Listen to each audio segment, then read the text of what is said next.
6 years, 2 kids, 2 baby dads, 1 airplane emoji that started it all back in 2019, and a man still acting like the math ain't mathing. But look closer. Watch the way he kept glancing at chat when she said the date. Watch when the cameras caught him doing that nervous little shoulder roll right before he said, "I don't believe in coincidences like that." You all caught the wrong part of this stream. The headlines went, "Our anniversary." The clips went, "2 baby dads though."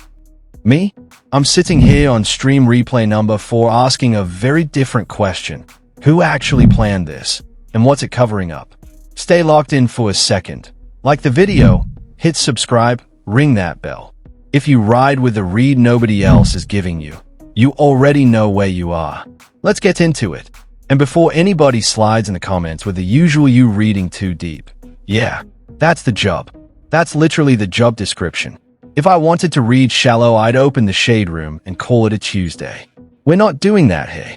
We're doing the thing where you watch the stream 4 times, pause on the micro expressions, cross-reference the dates, and then come back and tell you what the algorithm tried to hide in plain sight. So pause something. Sit down. This one's gonna braid. Late June 2026. Blueface, government named Jonathan Porter, is roughly 7 months removed from a prison release that TMZ confirmed on November 3rd, 2025 after he served around 21 months on a probation violation tied to the 2022 Vegas strip club shooting. He's been banned permanently from Twitch since May for using a homophobic slur on stream, shifted his whole operation to Kick, and is currently parked inside a content cycle where every other day brings a new woman on camera. The girl this time is Lyric Taya, 24, Fort Worth, November 17th, Scorpio. 2 kids, 2 baby dads, her words, not mine. She flew in on June 23rd. He claims it's exactly 6 years to the day from the first time she came out to him in 2019. That's the surface. Now watch what's actually underneath. Because here's the part the timeline skimmers always miss. 7 months out of a 21-month bid is not back to normal.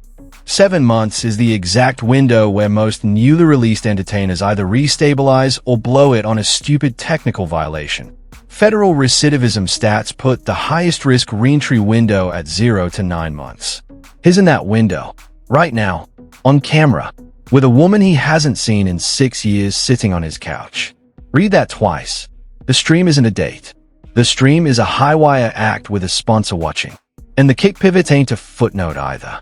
Twitch had him plugged into a discovery engine worth hundreds of thousands a year in passive subs, raids, recommendations. Kick give you a check up front, and then you eat what you kill. Every single guest on his couch from May forward is now a revenue decision dressed up as a personality choice. Once you internalize that, the Lyric stream stops looking like a love story and starts looking like a Tuesday quarterly review. Let me put the receipts on the table before I start connecting anything. These are her words and his, pulled straight off the Kick broadcast. She said it flat. "I have been a player since then. You feel, you know, we seen and how they..." Trailing off when he asked her to tell their origin story. Her phrasing, not edited. Make of it what you want. Damn, he told it differently. Send her a little airplane emoji. Bop, feel me? Baby text back with the you know when and where BOOP send her over the itinerary. That's his version of how the 2019 link-up happened. June 6th was his first guess. She corrected him, June 23rd. He rolled with it like he'd never been off by 17 days in his life. A beat I keep circling. Dead serious. I work at a tax office. No hesitation. No theatrics. Tax office. In the middle of a stream where the man is publicly drafting her onto something he literally called the Blueface Cavaliers. Okay, and let me sit on that for a second because it's the most underrated line of the entire broadcast. I work at a tax office is a 6-word demolition of the entire content girl pipeline.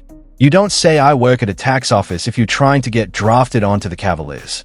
You say I do content or I'm in real estate or I'm building my brand. Tax office is a power move dressed up as small talk. She told the entire chat, in plain English, I have a W-2 and I'm not auditioning. And he laughed past it because the laugh was the only available response. What else was he gonna do? Counter with his royalty statement. And the line that did the most work in the room. I'd love it for it to be a long time. But I mean, I ain't going to force anything either. That's a soft yes, wearing the costume of a hedge. Anybody who's been in the chat for more than 6 months knows that's audition language.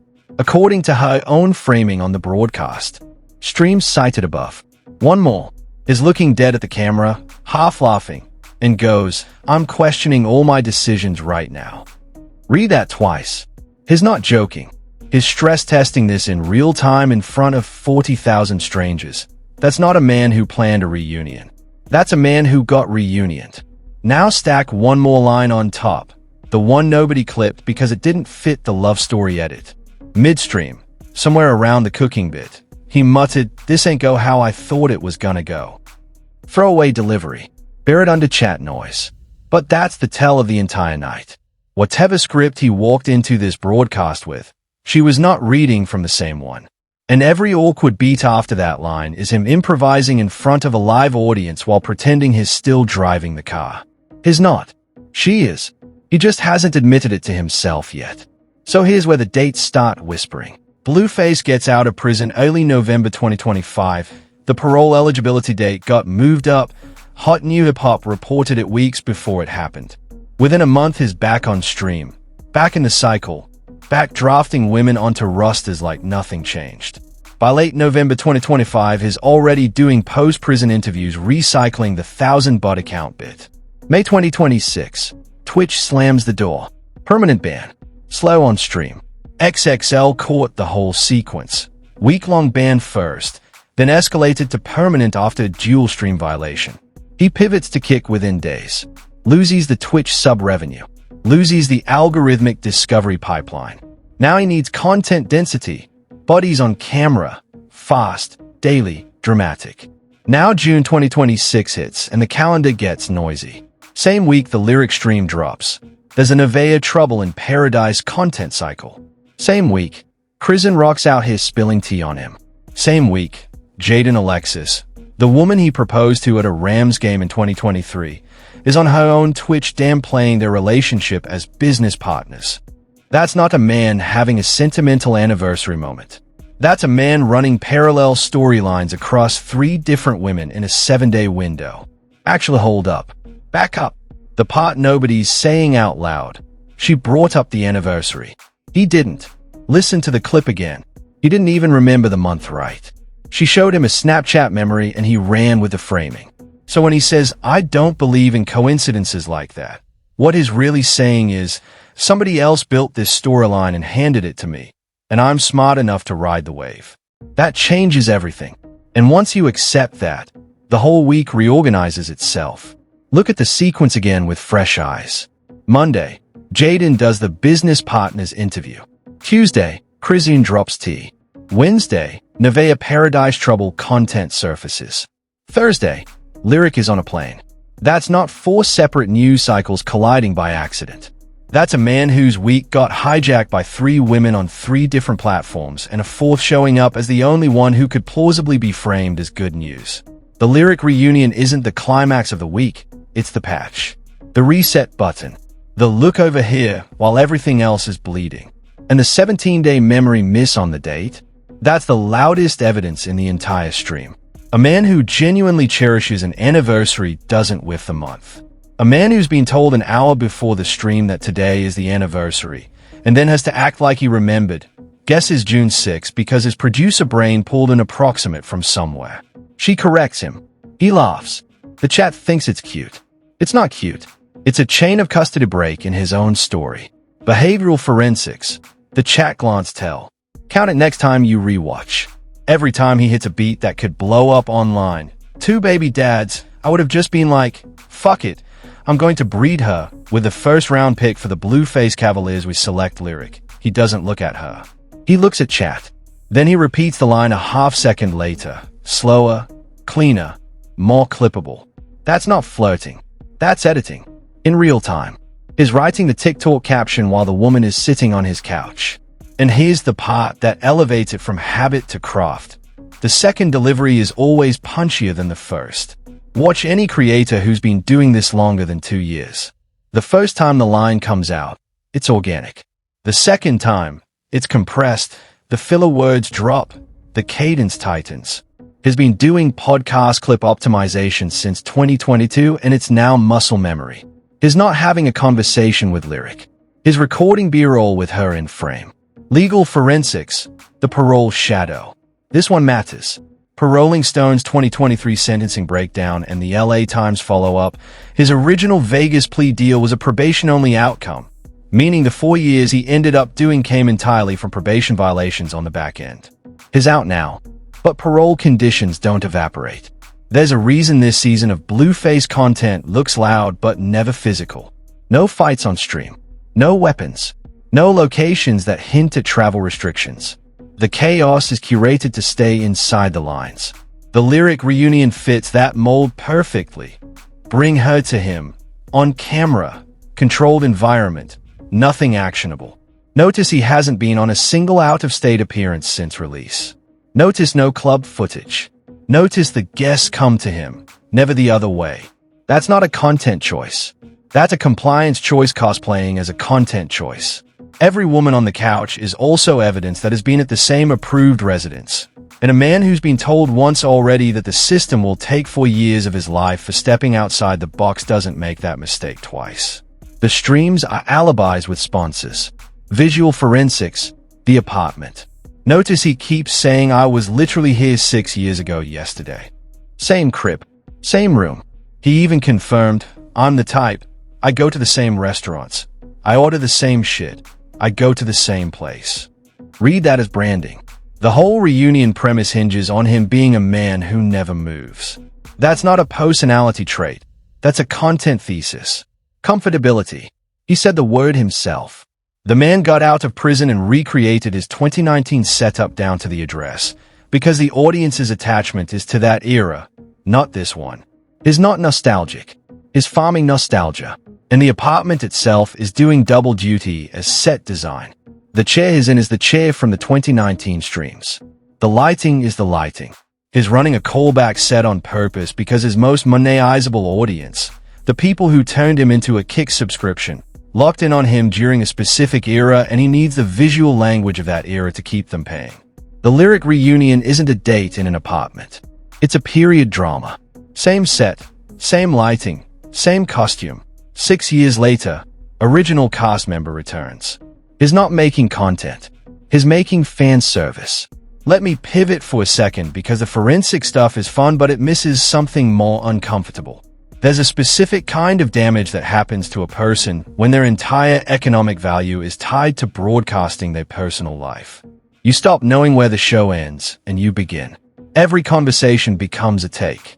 Every relationship becomes a season arc. Every silence becomes dead air. And the worst part, the part that actually hurts to watch, is that the person performing usually doesn't know they're doing it anymore. It's not cynical. It's reflexive.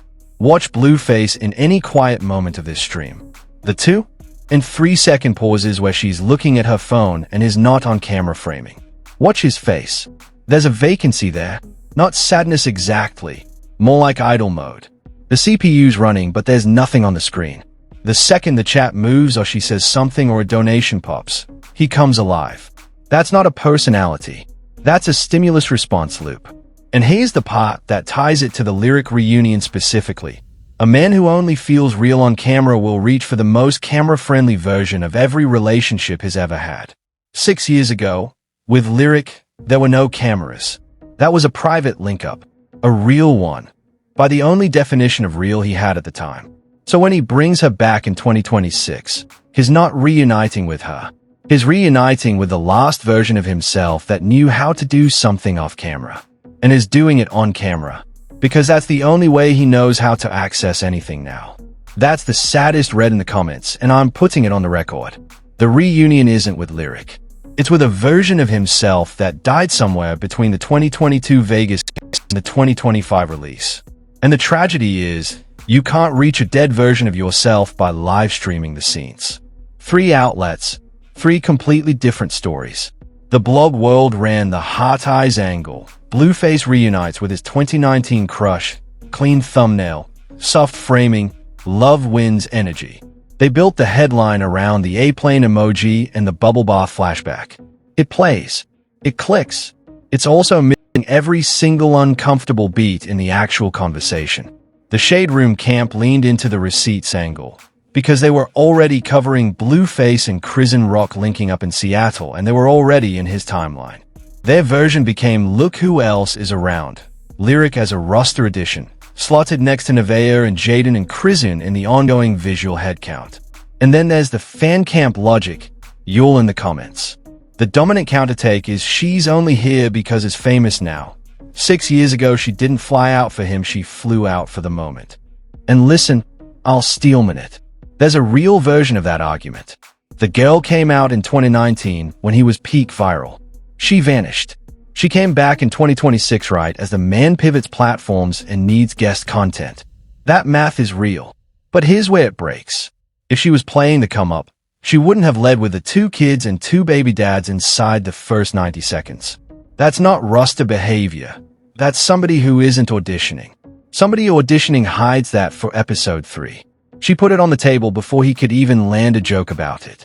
Either she's the most honest opportunist in streaming history, or, and this is the read I'd actually bet on, she's not playing the role anybody thinks she is.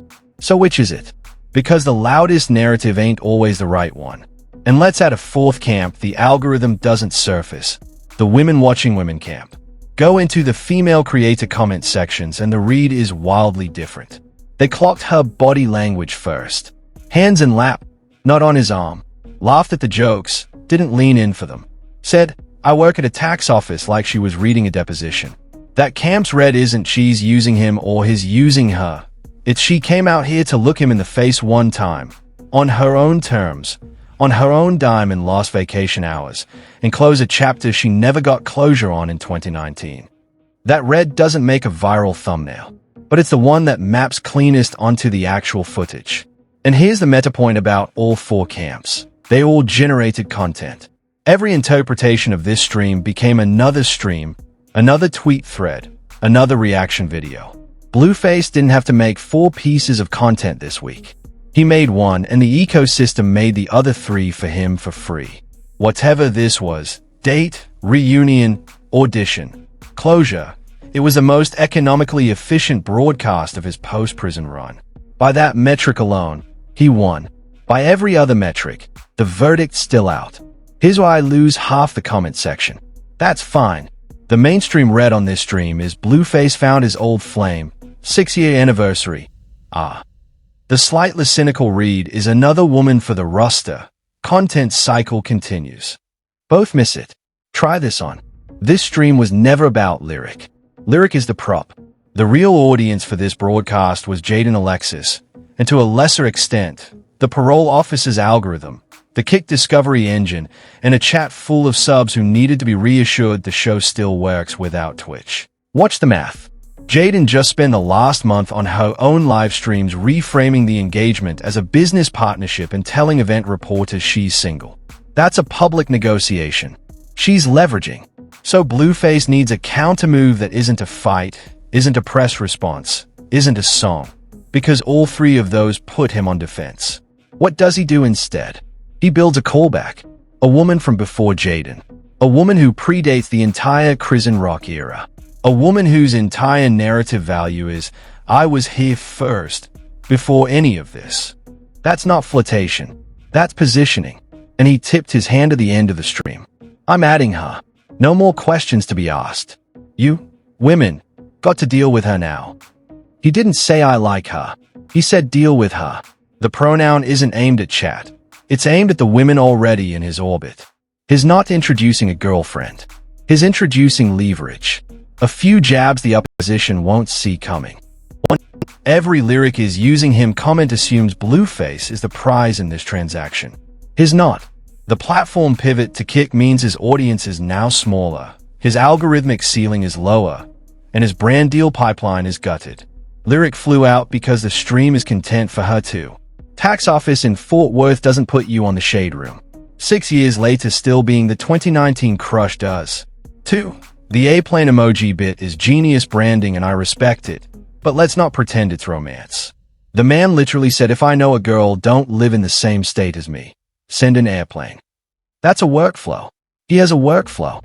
Romance doesn't have workflows. 3. Questioning all my decisions was the most honest thing he said all night, and chat laughed past it. He meant it.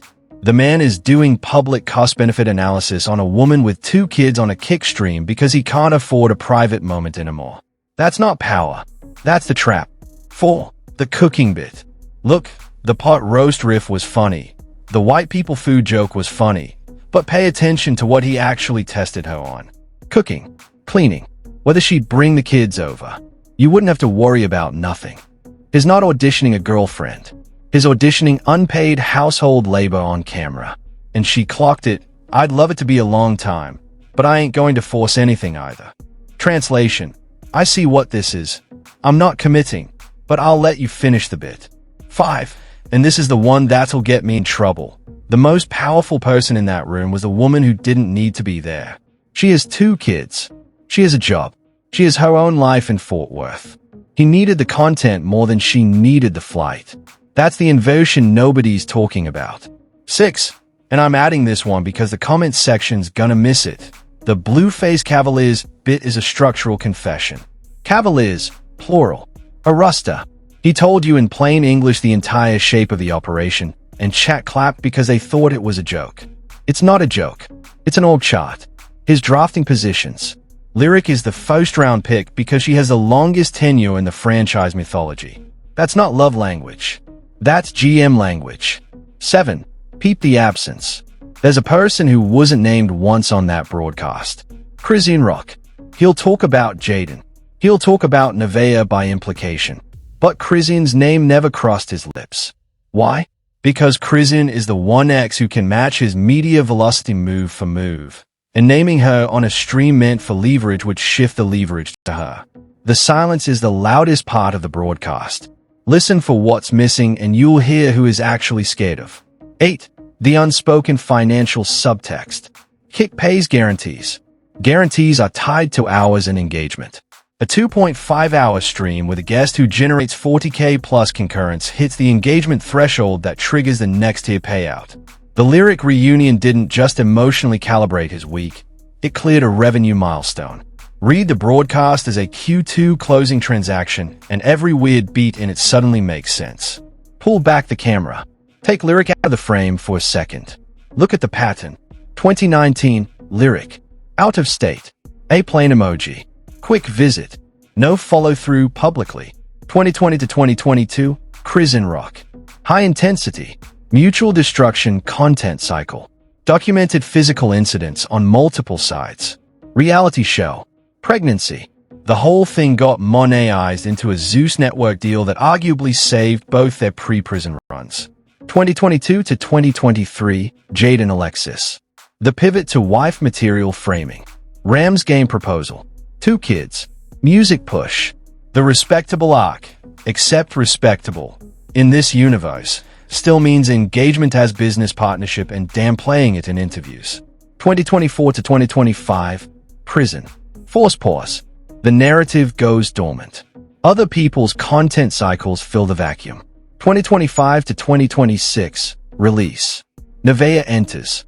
Christian re-enters the orbit as commentary. Jaden renegotiates publicly. 2026, Lyric returns. Read that sequence again and tell me you don't see the shape. The arc isn't about the women. The arc is about him needing a different function from a woman at each phase of his career. Lyric in 2019 was novelty. Christian was chaos as product. Jaden was legitimacy. Nevaeh is post-prison reentry. Christian re-entering is callback nostalgia. And Lyric in 2026. Lyric is the closing of a loop. The narrative needs a before-it-all-started character to give the post-prison arc a redemption shape.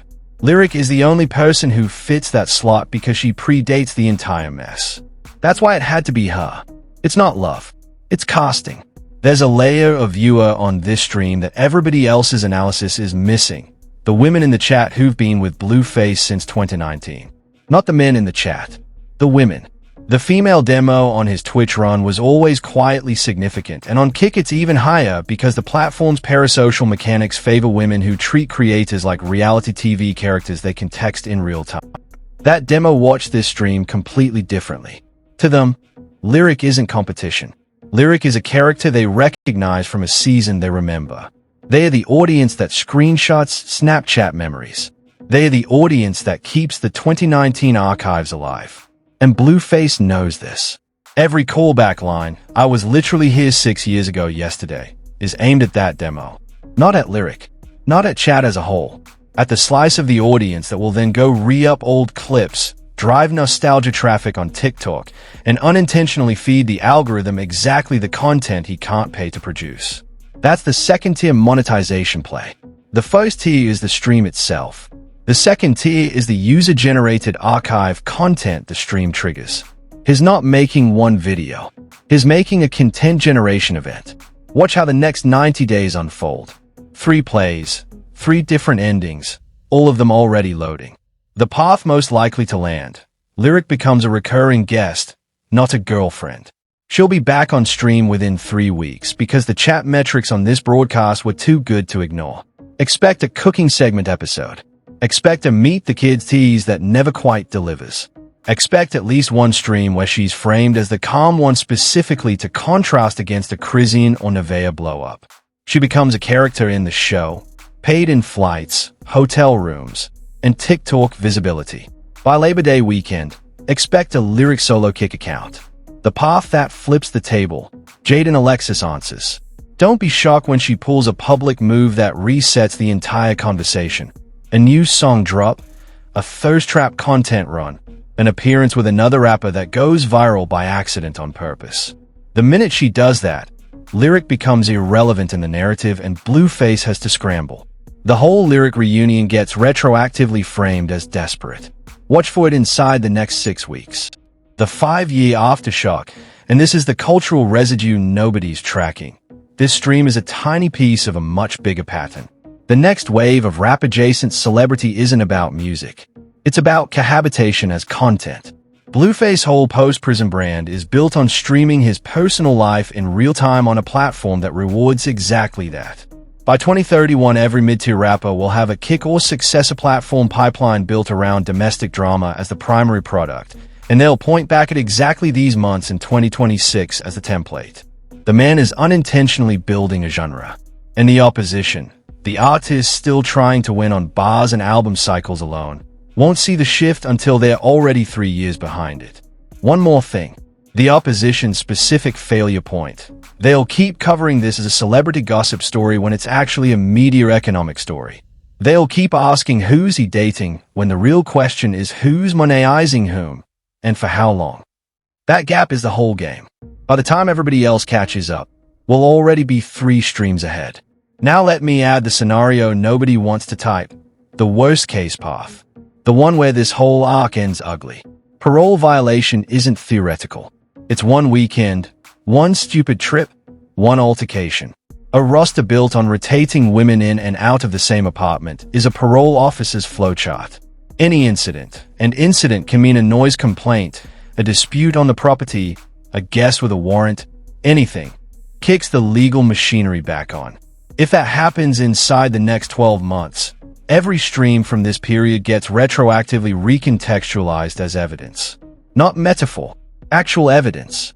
Streams have been used in sentencing hearings before. The man is one bad Saturday from his own footage testifying against him. And the best case path, the one I'd put at about 15% odds, is the heel turn redemption arc where he actually consolidates. One woman, one brand, one show, drops the roster routine, picks a lane, most likely with Jaden given the kids, and converts the content cycle into a stable property in the academics adjacent commentary lane. The math works. The audience exists. But it requires him to stop performing long enough to make a decision. And that's the one skill the last 3 years have systematically taken from him. Saving you all the scroll. Here's what's about to fight in the comments section over the next 7 days. The She Set Him Up camp will form first and loudest. They'll point at the Snapchat memory, the corrected date, the calm delivery, and call it a planned ambush. They are half right. Somebody planned it. Whether it was her or her group chat or producer in his own circle, the planning is real. The She Did It solo from Fort Worth version is the weakest read because it requires her to have media instinct she has zero reason to have developed. The He Played Her camp will form second. Their argument. He flew her out for content, framed it as romance, locked in a recurring guest, used her to send signals at Jaden. That's also half right. The framing was his. But the framing requires her to participate in the framing. And the entire broadcast is a record of her not quite participating on his terms. The "they played each other" camp is closest to the truth and will be the smallest. Both got something. He got content, leverage, nostalgia equity, and a Q2 payout milestone. She got 2.5 hours of national TV visibility, a free trip, and the option to leverage this appearance into her own pipeline if she wants it. Neither one was conned. Both transacted. The only difference is he's been doing this for 7 years and she's been doing it for 2.5 hours, and she still came out even. The smallest camp, the one I'm in, is the "this isn't about them" camp. The stream is a financial event, a parole-compliant performance, a signal to Jaden, a callback for the 2019 audience, and a kick milestone. Lyric is the variable. The equation existed before her and will exist after her. Treating this like a love story is treating a balance sheet like a Hallmark card.